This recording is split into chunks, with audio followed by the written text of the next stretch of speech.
Hey Facebook, how are you doing? Well, I'm going to do a video today. This video is actually for talking about IVF.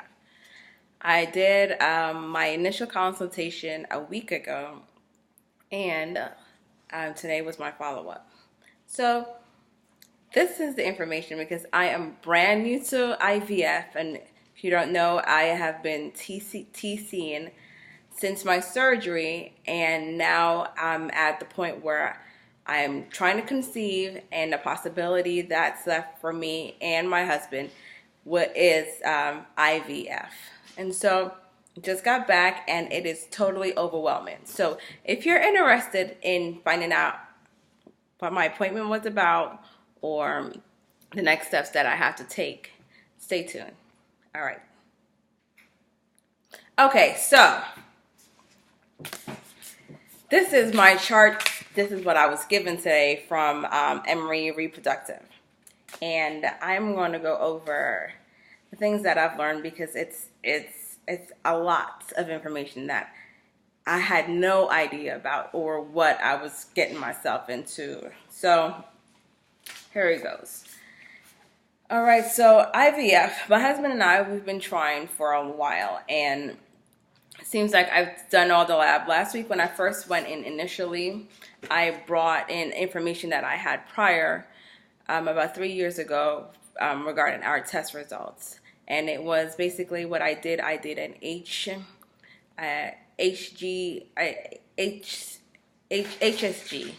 And basically what that was is to find out if my tubes, if there was any blockage in my tubes, which there wasn't any blockage at all. That test for me was very painful. However, other people, they have the test and they're perfectly fine with it, but for me, it was extremely painful for me. And so last week, my husband, he has his sperm count and mobility is kind of low, is on the low end. And with that being the issue, that's mainly the reason why we're going to go with IVF, because of the mobility and also his count for viable sperm that could cause a pregnancy. We're on the low side of that. So basically, what I did when I went to my initial consultation last week, I did we went over my test results. We talked about the options, and it seemed like IVF was the best thing for us. I also did something called a sonohystogram, and I did that as well last week. And what it entails is the way I was explained to me is that it's supposed to see for embryo transplant, and if we're in my uterus, if there's any kind of dysfunction, any disease or anything in my uterus. So that once the embryo is implanted, that it has a viable chance of surviving. So I did that test. That procedure was a lot simpler. It was really simple. I did first, I did a, what is it called?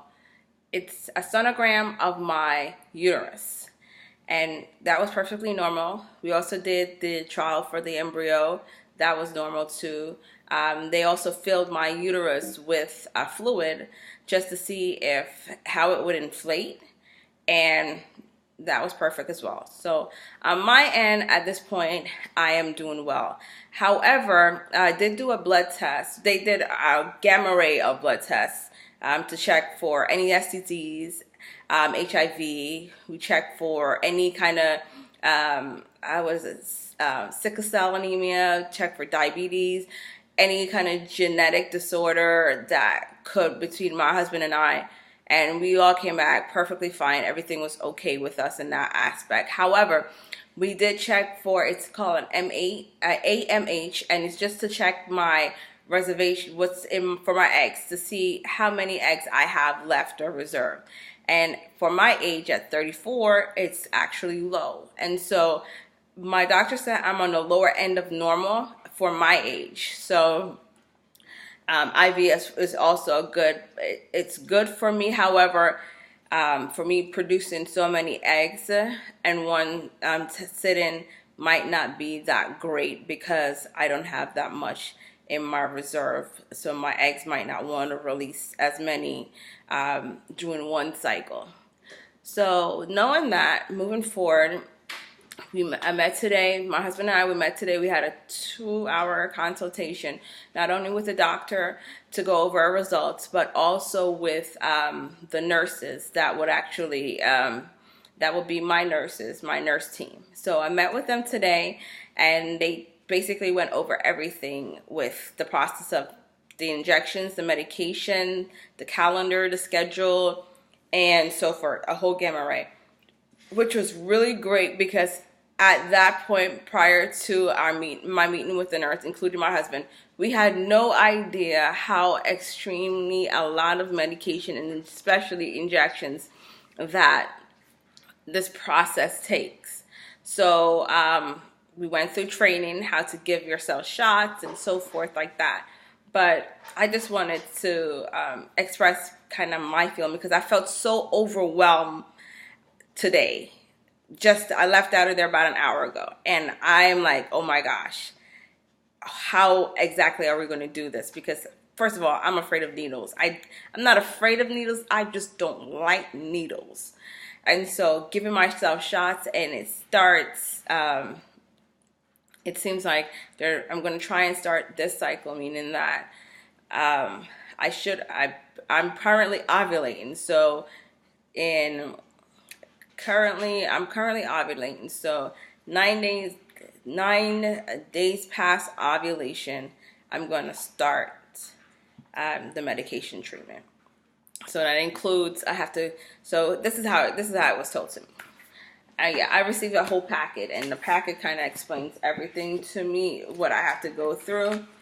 And in a nutshell, because I don't want to go through everything here, I'm going to go ahead and just point out and highlight the things that was a little bit shocking to me, which is basically my calendar of things to do. So basically, 9 days after ovulation, so 9 days from today, I have to start wearing a patch. And so that patch I'm going to take off every other day, which is cool because it's like a birth control patch. I'm not saying it's a birth control patch. However, the way how it explains to me, it sounds similar to that. Okay, fine. And then after that, I'm going to do that until the onstart of my period. So the patch is going to be every other day until I start my period. Once my period begins, then I'm going to go into the office. I'm going to get blood work. I'm going to keep that same patch on until they tell me not to do it. Until they basically tell me not to do it. No, actually, at the start of the patch, I'm looking at my calendar. Actually, 9 days from now, I'm going to start a patch every other day. And also, the day after starting the patch, I'm going to start taking shots. And so these injections, I'm going to start injecting into my stomach. And I'm going to take them, the one injection that I'm going to start taking is going to be at night, in the morning. And then after my period begins, because I'm going to take these every day, I'm going to add an additional shot to it. So I'm going to be taking 2 shots, one in the AM and one in the PM. And I'm going to do that every single day until I have something called, I have to do a trigger shot, which my husband's going to give to me because it's going to be in my behind. Well, not in my behind, but I'll show you what I was given. I'm not sure if you can see it. So it's going to be like right here or right here. My husband is going to give me, it's called the trigger. And once I get that trigger shot, it's going to be something that I have to, within 36 hours, it's basically time to remove my eggs. And so from the shot, I'll take that at night. I go in, do a local, in office visits, surgery, local surgery to remove the eggs. And from there on, I'm back on the shots again.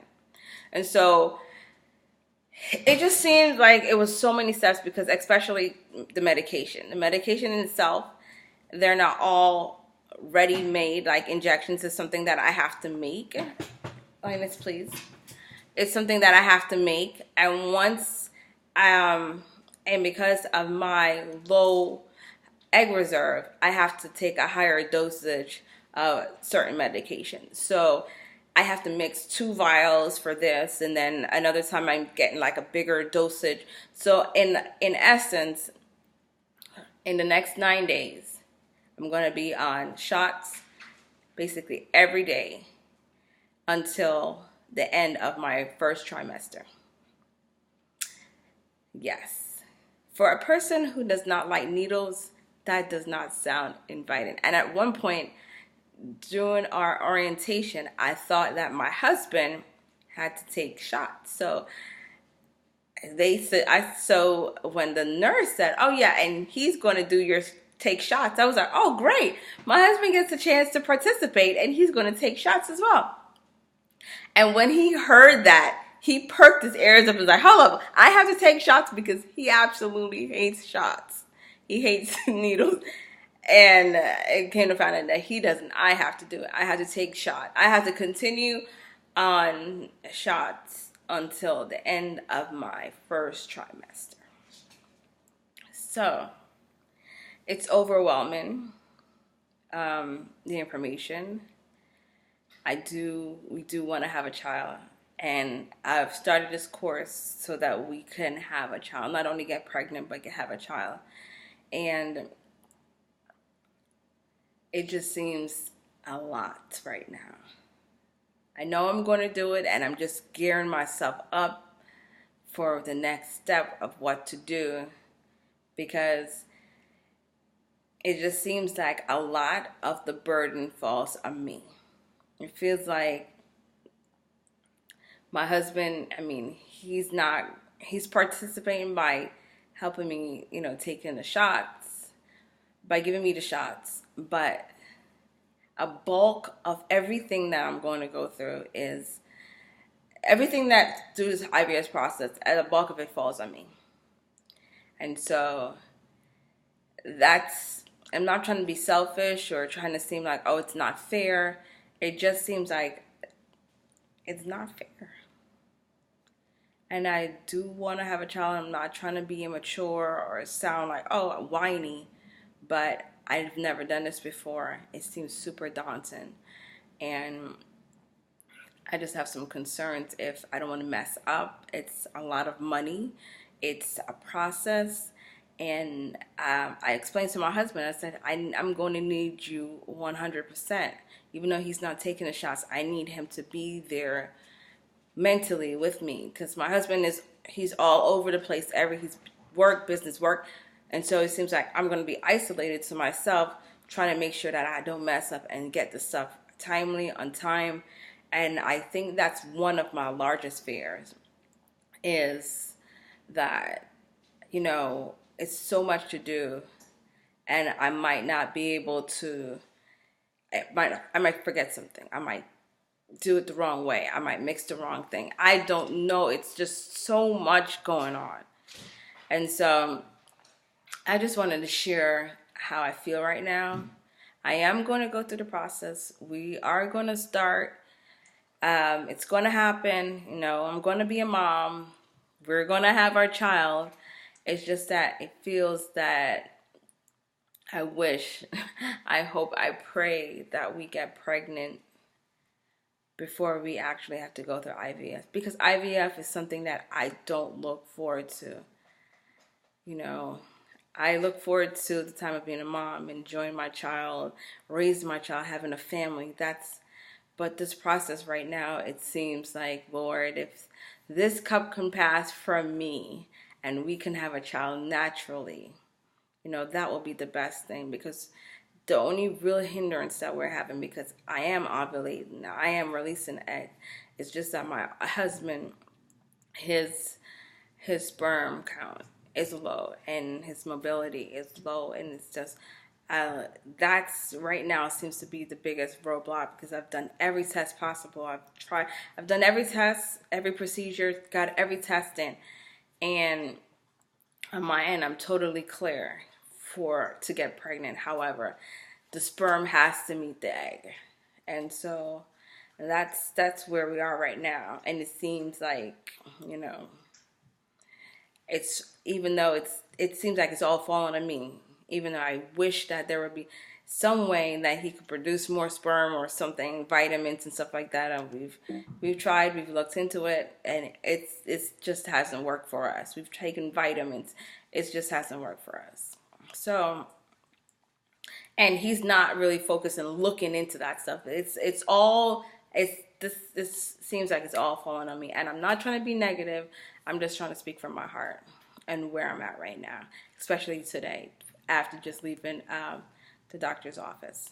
So, do you guys have any questions? If anyone has ever gone through this process, please let me know, because right now it feels like I'm in an area by myself, and it seems like I'm alone, I'm isolated, and even though my husband is there, it seems like I can't relate to him at this point in time, because he doesn't understand exactly how I feel. He understands this a lot, but he doesn't really understand how I feel.